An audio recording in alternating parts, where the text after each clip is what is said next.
Oui, Seigneur, ce matin encore, nous élevons nos voix vers toi, Seigneur. Nous élevons aussi nos cœurs, notre amour, Seigneur, pour toi. Et Seigneur, nous te disons, oui, merci. Merci pour ce que tu fais dans nos vies. Merci parce que tu es un Dieu qui ne change pas. Tu nous as aimés avant que nous t'aimions, Seigneur. Et vraiment, merci pour cela. Seigneur, merci de garder nos esprits et nos cœurs attentifs à ta parole ce matin. Fais qu'elle reste gravée dans nos mémoires et que nous puissions la mettre en pratique chaque jour tout au long de notre vie. Amen.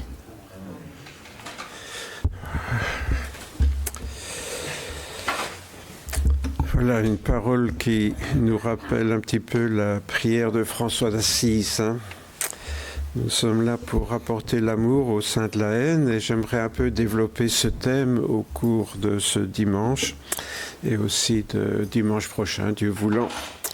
Si Dieu nous prête vie et si le Seigneur n'est pas revenu d'ici là, voilà.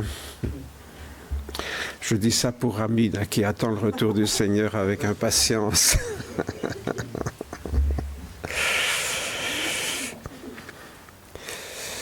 Voilà, donc dimanche dernier, nous avons vu qu'en devenant les témoins du Christ dans le monde, bien, nous nous démarquons complètement de la vie de ce monde, justement. Nous sommes appelés à être différents, à être remarqués dans le bon sens du terme aux yeux des personnes d'un monde qui est bien loin du Seigneur aujourd'hui et qui bien souvent aussi cultive la haine, la rancœur ou le désespoir, et la peur même aujourd'hui. On se rend compte que de plus en plus de gens sont angoissés. Mais de cela, je parlerai sans doute, Dieu voulant, dans 2 semaines ou 3 semaines.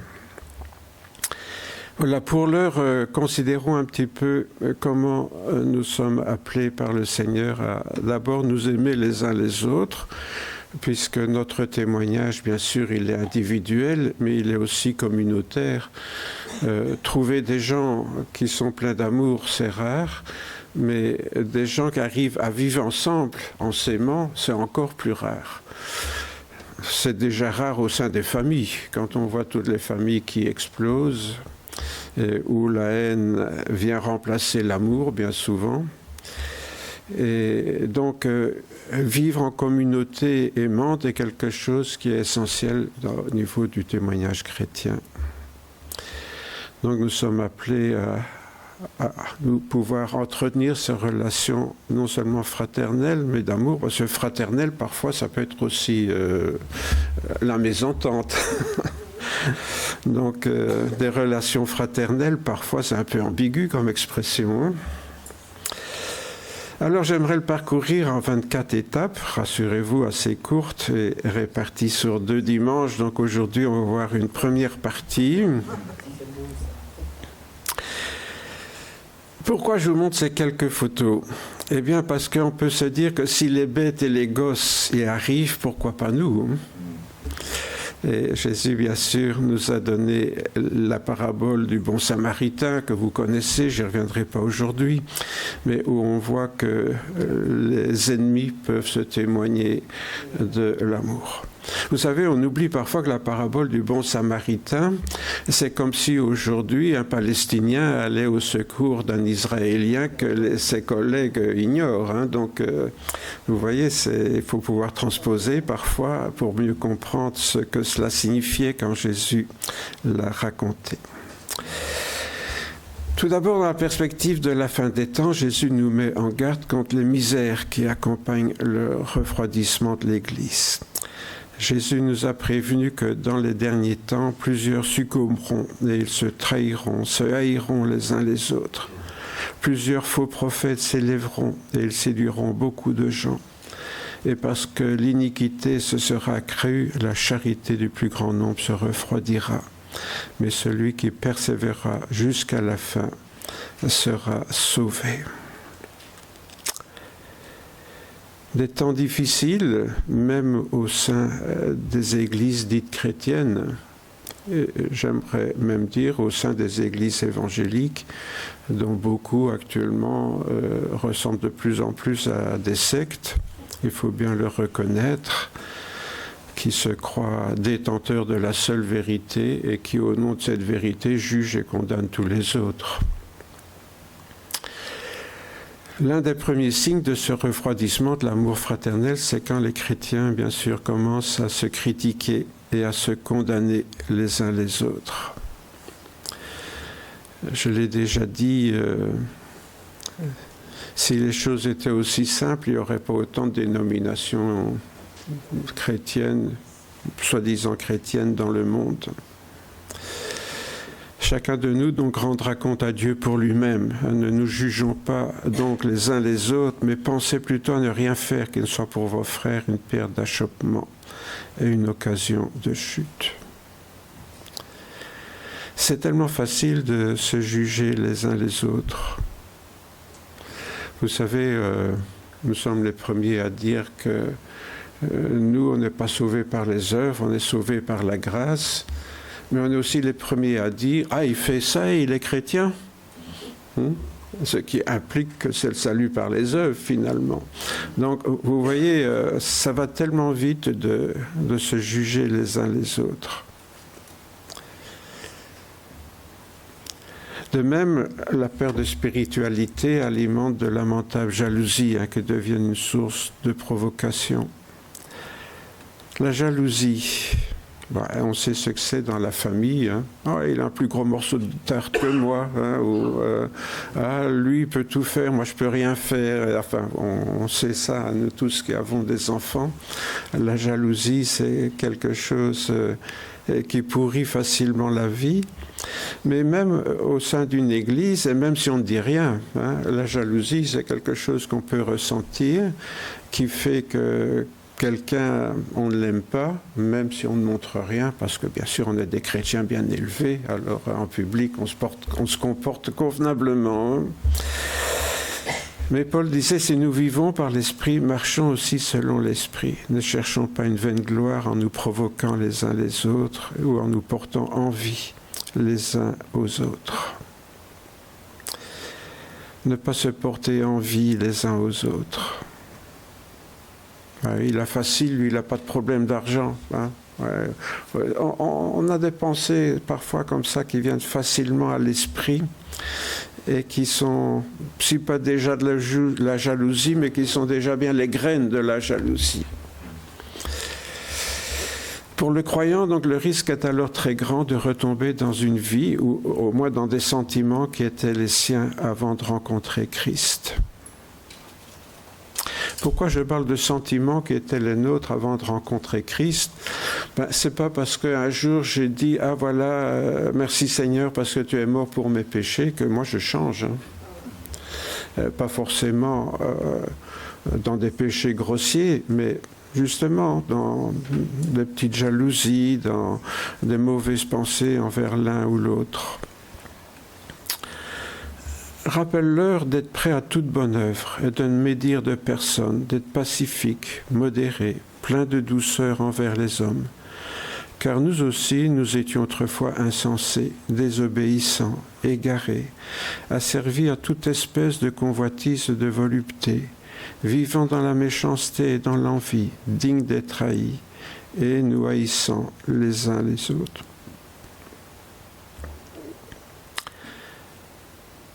Est-ce que vraiment nous sommes changés ?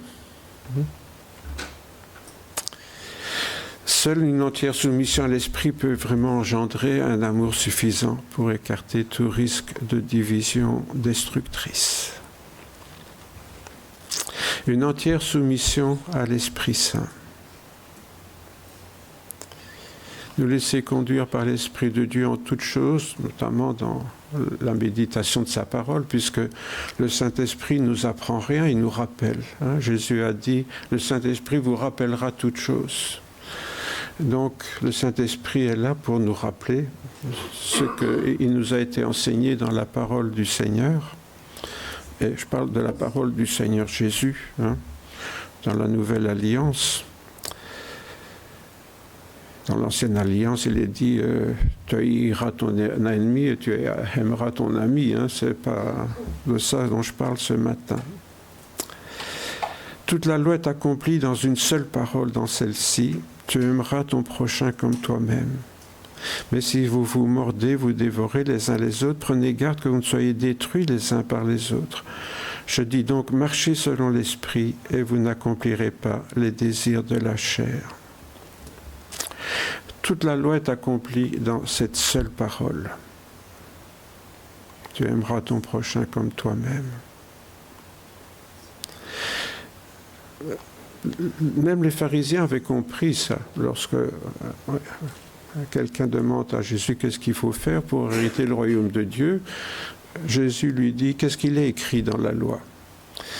Et cet homme ne va pas chercher les 10 commandements, vous avez déjà remarqué ça. Jésus lui dit qu'est-ce qui est écrit. Pour nous, bons chrétiens évangéliques, la loi est résumée dans les 10 commandements. Les pharisiens étaient un peu plus malins que nous, permettez-moi de le dire, ils avaient compris l'esprit de la loi. Et cet homme, qui est un pharisien, répond à Jésus, voilà, le plus grand commandement, tu aimeras le Seigneur ton Dieu de tout ton cœur, de toute ton âme et de toute ta force, et ton prochain comme toi-même. Il avait déjà compris que toute la loi se résumait dans ce commandement d'amour de Dieu et du prochain. Et quand on aime quelqu'un, est-ce qu'on lui fait du mal? Est-ce qu'on pense du mal? Nous, c'est plutôt... on pense du mal, mais on ne fait pas de mal. Ouais, parce qu'on est des bons chrétiens. Parce que quand même, je ne critique pas, je constate. Bon.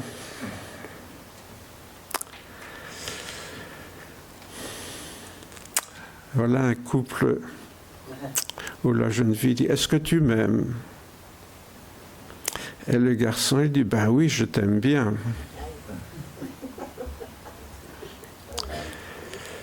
Souvent, quand je dis « je t'aime bien », ça veut dire quoi? Ça veut dire « je t'aime mal ». C'est ça que ça veut dire quand on dit « je t'aime bien ». Quand on aime vraiment, on dit « je t'aime » tout court.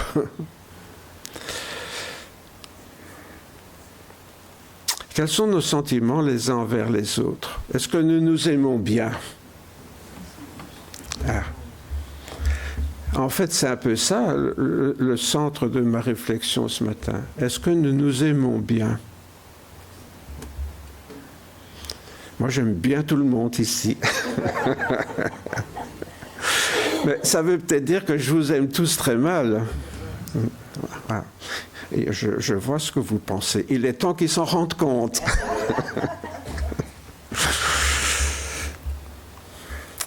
C'est pourquoi la recommandation de nous aimer les uns les autres comme Jésus nous a aimés revient sans cesse comme un leitmotiv. Aimez-vous les uns les autres comme je vous ai aimé.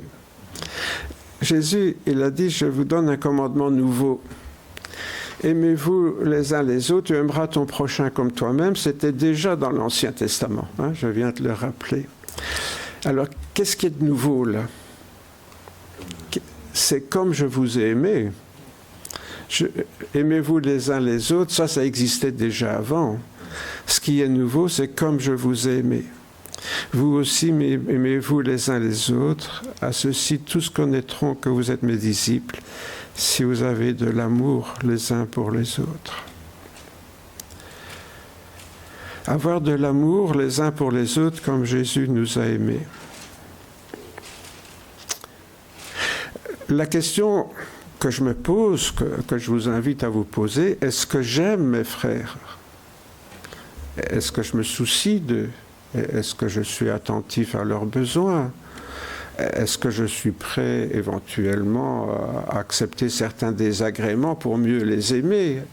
Je ne veux pas dire faire un sacrifice, parfois c'est un peu mauvaise presse ce mot-là, mais quand même, est-ce que je suis prêt à sacrifier une partie de mon confort pour mieux aimer mes frères et sœurs? C'est ce qu'on fait quand on aime quelqu'un, quand on fait autre chose que l'aimer bien. Et si je vous ai mis toutes les références, là, parce que je sais que vous allez vous précipiter sur Internet pour relire tout ça, c'est parce que ça revient souvent dans la bouche du Seigneur Jésus et dans celle des apôtres. Paul nous rappelle qu'en nous aimant réellement les uns les autres, nous sommes appelés à obéir à tous les autres commandements. c'est ce qu'on fait. Dès le moment où on s'aime les uns les autres, tous les commandements de Dieu se mettent automatiquement en œuvre, nous interpellent d'une façon ou de l'autre. C'est pourquoi il est dit, ne devez rien à personne si c'est de vous aimer les uns les autres, car celui qui aime les autres a accompli la loi. Vous voyez pourquoi on peut oublier l'Ancien Testament, en tout cas la loi de l'Ancien Testament, puisque tout maintenant est résumé par l'amour. Un amour sincère et véritable, évidemment. Et évidemment, si on n'arrive pas à s'aimer déjà entre nous, déjà au niveau de notre famille, par exemple, mais aussi de la communauté, alors seulement nous pourrons aimer les gens qui sont en dehors. Vous savez, nous vivons dans des cercles concentriques, comme une cible. Vous avez déjà vu les cibles avec des cercles concentriques. Le premier endroit où on est appelé à aimer, c'est entre nous et le Seigneur. Et puis après, ça va être au sein de notre couple ou de notre famille, si on n'est pas marié. Ça, c'est déjà le cercle qui s'étend. Et puis, le cercle suivant, c'est quoi ? Ah, je vois un grand point d'interrogation. Le cercle suivant, c'est la communauté chrétienne, c'est la famille spirituelle. Et puis après, bien sûr, il y a tous ceux qui sont en dehors de cette communauté. Mais c'est difficile d'aimer quelqu'un qui n'est pas chrétien, qu'on n'est même pas capable d'aimer ses frères. Quand il est sincère et authentique, donc cet amour réciproque est d'ailleurs un véritable signe de maturité spirituelle. Ah, moi, je croyais que la maturité spirituelle, c'est quand on connaît bien toute la Bible. Alors là, c'est la maturité spirituelle. Manque de peau, Jésus nous prend toujours au piège. Il dit, si vous savez, tout ça, c'est très bien à une condition. C'est que vous le mettiez en pratique. Autrement dit, savoir ne sert à rien si on ne le met pas en pratique. Vous savez, avant d'être pasteur, j'ai donné cours de maths. Ouais. J'ai pas l'air comme ça d'être un matheux. J'aime bien les maths. Et j'ai enseigné les maths pendant plusieurs années dans une école normale. Alors bien sûr, en mathématiques, il faut étudier des théorèmes. Alors il y a ceux qui ont une bonne mémoire, et il suffit qu'ils lisent une fois un théorème, ils le connaissent par cœur. Alors bien sûr, quand on interroge, ils connaissent le théorème. Mais si on leur demande de le mettre en pratique, alors là, ils sont perdus.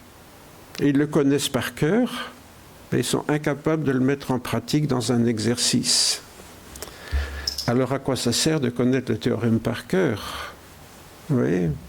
Je dirais que la vie chrétienne, c'est un peu comme ça. On peut connaître toute la Bible par cœur, mais si on ne la met pas en pratique, à quoi ça sert ? Pour ce qui est de l'amour fraternel, vous n'avez pas besoin qu'on vous en écrive, car vous avez vous-même appris de Dieu, donc à vous aimer les uns les autres. Et c'est aussi ce que vous faites envers tous les frères dans la Macédoine entière. Mais nous vous en exhortons, frères, abandonnez toujours plus dans cet amour. Voilà donc des chrétiens qui ont vraiment de l'amour dans le cœur, non seulement pour les uns pour les autres au sein de leur communauté, mais même pour venir secourir tous leurs frères et sœurs qui sont dans d'autres communautés ailleurs dans le besoin. Et l'apôtre Paul se réjouit de ce qu'il n'a rien à leur apprendre à ce niveau-là, et pourtant il leur dit d'abonder toujours plus dans cet amour. Est-ce qu'il y a toujours des progrès à faire ? Bien oui. Quand je parle de l'amour à un jeune couple, je leur dis attention, l'amour c'est comme aller à vélo. Quand on ne progresse plus, on tombe. C'est valable pour un couple. Je t'aime aujourd'hui plus qu'hier et bien moins que demain. Vous connaissez ces poèmes. tant qu'on ne progresse pas, on risque bien de tomber. Donc, un chrétien ne peut jamais dire à un moment donné, ça y est, j'y suis. C'est le moment où on va se casser la figure quand on dit, ah ça y est, je suis arrivé. On n'est jamais aussi près de la chute. Pierre affirme que cet amour n'est sincère que chez les chrétiens soucieux de purifier leur âme par amour de la vérité. Ah, qu'est-ce que l'amour a à faire avec la vérité? Encore une fois, c'est facile de dire « je t'aime », mais est-ce que ça correspond à une réalité? Ayant purifié vos âmes en obéissant à la vérité pour avoir un amour fraternel sincère, aimez-vous ardemment les uns les autres de tout votre cœur, puisque vous avez été régénérés par la parole vivante et permanente de Dieu. Je viens de dire que si on ne progresse pas, on tombe. Mais où est-ce qu'on voit les progrès à faire? Dans la parole, lorsqu'elle nous parle, d'où l'importance, on l'a vu quelques versets avant, de la conduite de l'esprit. C'est quand cette parole nous parle que l'on voit les progrès qui nous restent à faire. S'il n'y a pas de, je dirais, d'auto-analyse de soi-même au travers de la parole de Dieu, on croit qu'on est arrivé. Et c'est là, comme je l'ai dit, qu'on risque justement la chute. C'est là que la petite graine du doute, de la jalousie et d'autres choses risque de croître dans notre cœur. Parce que les petites graines sont là, vous savez, elles ne sont pas parties, donc il faut faire attention. Elles sont toujours prêtes, dès qu'on met un peu d'eau dessus, à germer. Et donc, c'est la méditation de la parole de Dieu. Je ne dis pas la lecture, Bon, c'est bien de lire la Bible, je ne vais pas vous décourager de lire la Bible, mais entre nous, ça ne sert pas à grand-chose. Ce qui nous fait avancer, c'est de la méditer.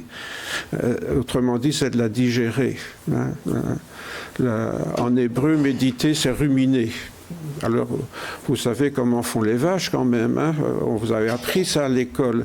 Elles mangent, et puis après, elles se couchent. Vous voyez toutes les petites vaches là, couchées dans l'herbe de la prairie.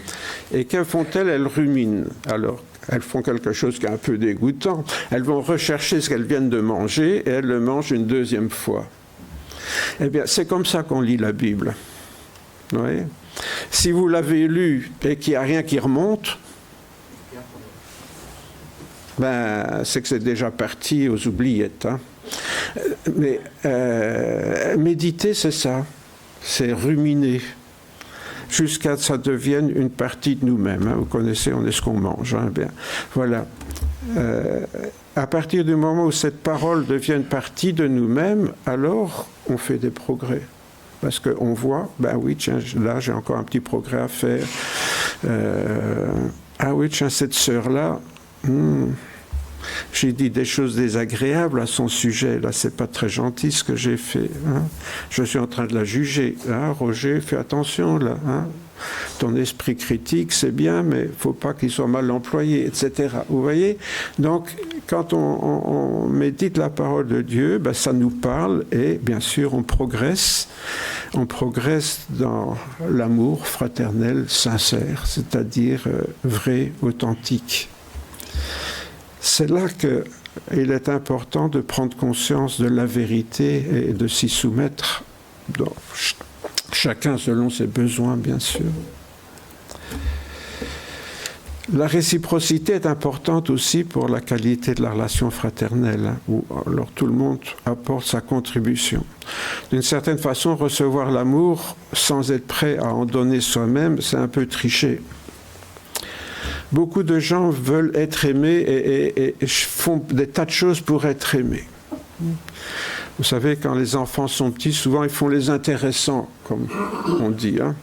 On a tous connu ça, d'avoir un petit gamin, une petite fille qui fait son intéressante, qui se fait remarquer. Pourquoi? Elle a envie qu'on l'aime. C'est ça. Et puis, après... vous parlez avec des amis, oui, moi je.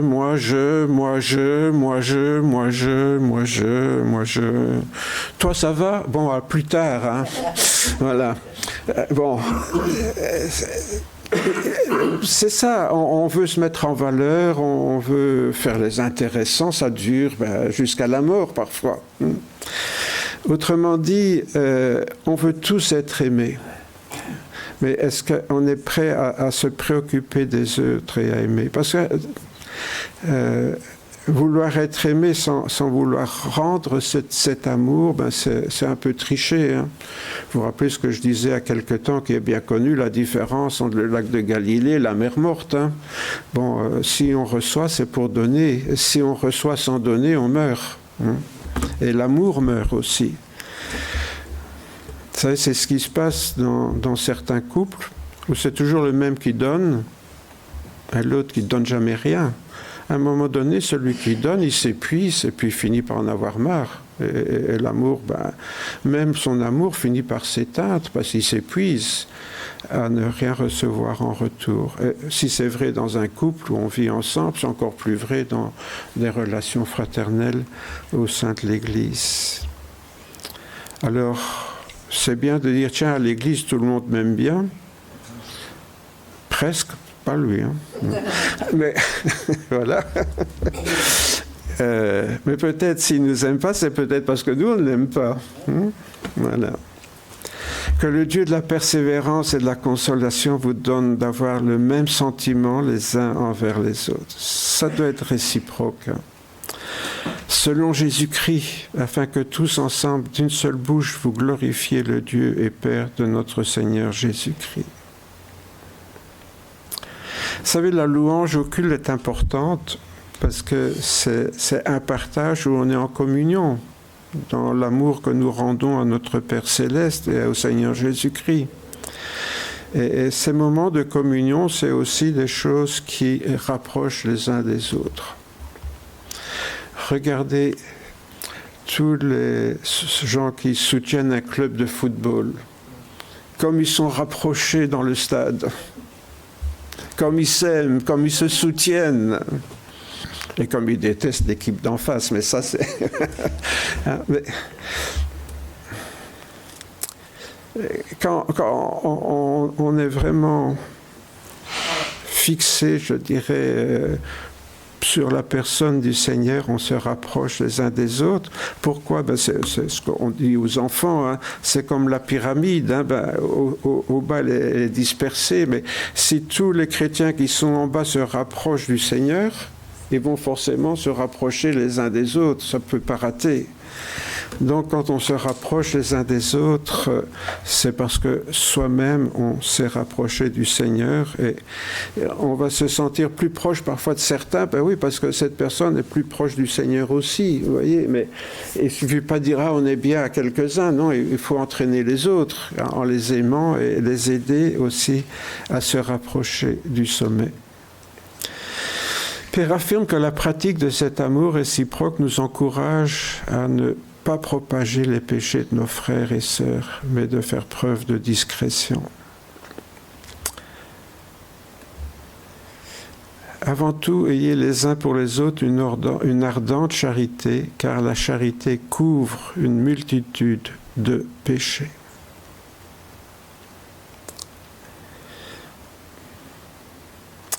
Vous savez, en publiant les péchés de nos frères, on se fait du tort à soi-même. Parce qu'on va dire, alors les gens de cette église ne sont pas mieux que les autres.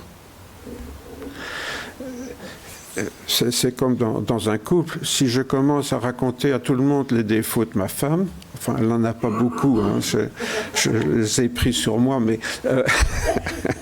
mais qu'est-ce que je fais si je propage les défauts de ma femme? Je me fais du tort à moi-même, parce que elle, c'est moi, et moi, c'est elle. C'est pas possible, quand on est unis, on ne peut pas dire du mal de l'autre sans se faire du tort à soi-même. On fait du tort à sa propre chair, ça ne va pas, ça. Mais comme je t'ai dit, heureusement, je n'ai pas grand-chose à dire, donc c'est facile. C'est vrai, chérie?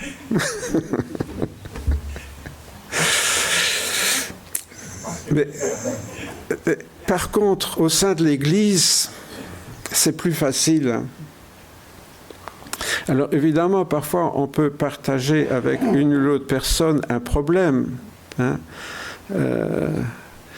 Il y a des choses, par exemple, qu'on partage à la réunion de prière, mais qui doivent rester là. Parce que c'est quand même dans un cercle restreint où on prie pour les gens qui ont des problèmes, pour se soutenir. C'est pas pour le plaisir de dire du mal d'eux, mais c'est pour être ensemble, pour mieux les entourer. Vous voyez ? C'est tout à fait différent. Donc il ne s'agit pas non plus d'être hypocrite ou de faire semblant de rien. Mais on doit faire attention. Quand on partage quelque chose de confidentiel avec quelqu'un, ben, en principe, ça doit rester confidentiel. Et il y a des choses même qui ne restent qu'entre Françoise et moi, qu'on ne va même pas partager à l'Église, que des confidences que certaines personnes nous ont fait. Si l'Église est amenée à aider quelqu'un qui est dans le besoin, ben dans les comptes, c'est aide à une personne dans le besoin. On ne va pas dire les noms, hein, pour ne pas mettre les personnes qu'on aide mal à l'aise, etc. Donc, vous voyez, il faut faire preuve quand même d'une certaine discrétion et éviter d'être comme votre voisine qui a dit « Ah, tu sais quoi ?» Hein? Hein? On m'a dit de ne pas le répéter, mais enfin, à toi, je peux. Hein? Voilà. Donc, non, faisons attention quand même, parce que c'est ça l'amour fraternel, c'est une ardente charité. J'aime bien ce mot, hein? Une ardente charité. Une charité qui nous brûle.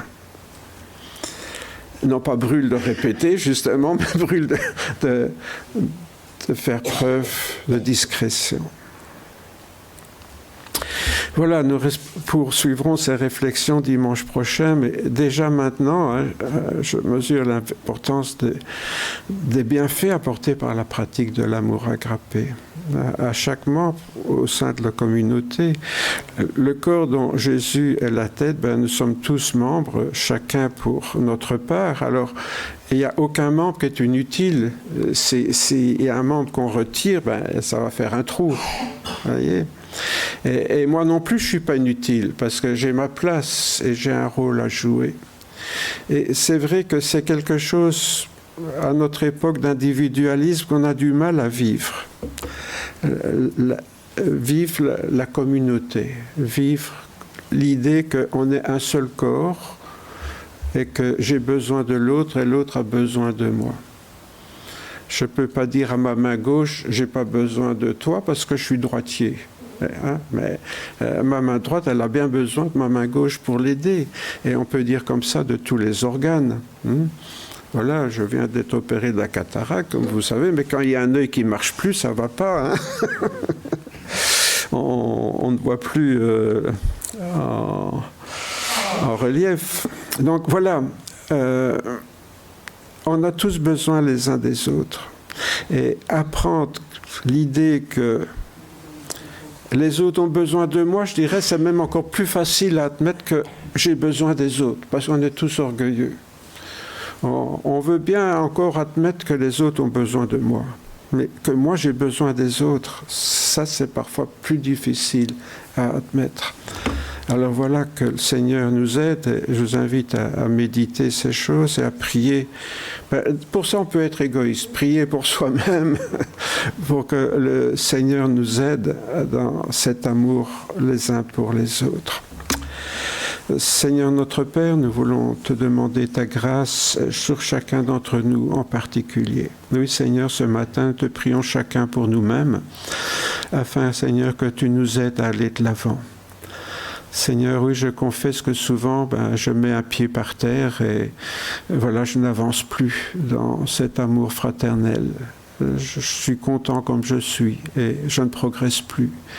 Seigneur, garde-moi de ce côté statique, Seigneur, mais au contraire que cet amour puisse croître dans mon cœur au travers de ta parole, au travers de l'action de ton Saint-Esprit dans mon cœur, un esprit, Seigneur, qui me montre encore le chemin à faire et qui m'aide à l'accomplir. Oui, Seigneur, donne-nous de ne jamais croire que nous sommes arrivés, mais que nous avons tous besoin, Seigneur, de progresser dans notre amour pour les autres, mais aussi, Seigneur, dans l'humilité pour reconnaître notre besoin les uns des autres. Et cela en Jésus-Christ, notre Sauveur bien-aimé, qui nous a donné l'exemple en se faisant homme comme nous, en faisant humble parmi les plus humbles, Seigneur, pour naître dans une étable et pour mourir sur une croix, honteusement pour chacun et chacune d'entre nous. Et Seigneur, ce matin, te demandons cette grâce, comme disciples de Jésus, de marcher dans ses pas. Même si c'est difficile, même s'il y a encore beaucoup de pas à faire pour lui ressembler, donne-nous, Seigneur, de progresser sur ce chemin d'amour. Et cela, Seigneur, par la grâce de ton Esprit et en Jésus, notre Sauveur bien-aimé. Amen.